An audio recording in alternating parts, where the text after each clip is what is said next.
The father to me is one of the good blacks, right?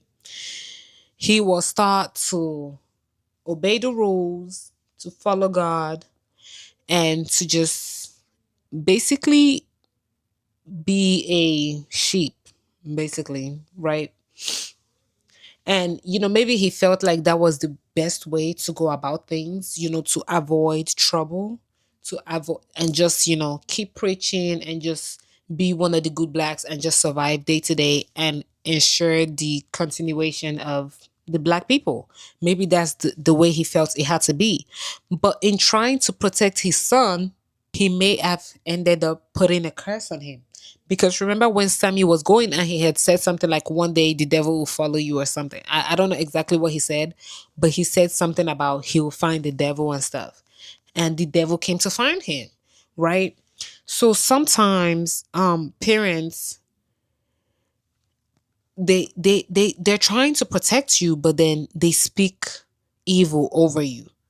Even though they mean good, they end up delivering harm and evil upon your life. So that's just something to be careful about, so that you don't end up speaking evil on your children's lives. Meanwhile, what you really want is to protect them. So his father, right, the pastor, he was training Sammy to be a good worker. He was training Sammy to follow in his footsteps and be a preacher, right? That's why Sammy had to let him know that he had hit his cutting quarter for the day, right? To be allowed to go with his cousins. Sammy had to show that, he was being a good boy in order to please his father, right?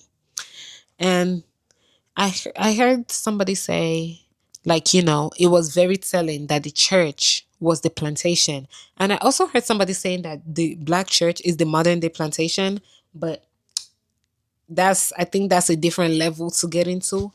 But I just noticed that, yes, his dad was encouraging him to follow in the footsteps of just staying on the plantation and working, you know, in the cotton fields. Which is why when he came back the next morning, his dad was like, put down the guitar,